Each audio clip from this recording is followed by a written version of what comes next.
Okay, so we're going to take a quick look at how to adjust a perfectly competitive graph if there are temporary profits or losses. Remember that normally the perfectly competitive firm operates at break even, but in some cases a temporary profit or loss will occur based on situations in the marketplace, like a change in demand. So let's look at a temporary loss. Let's say that we find out that the good is damaging to your health, all right? And so what happens is our demand curve will shift to the left for the industry. All right, the problem for the individual firm is that means price has fallen. And we take that across and we create a new Mr. Dart curve.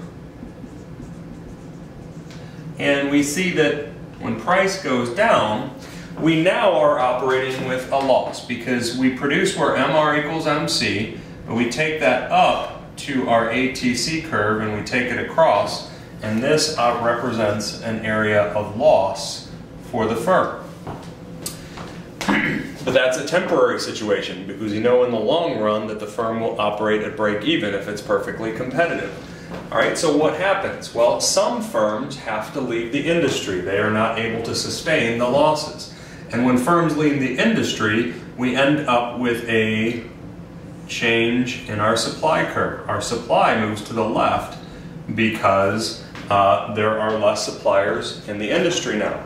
What that means is that our price for the firm goes back up to that original spot. The losses are wiped out. The firm is back to making the good, 100 units of the good at $10. All right, but for the industry,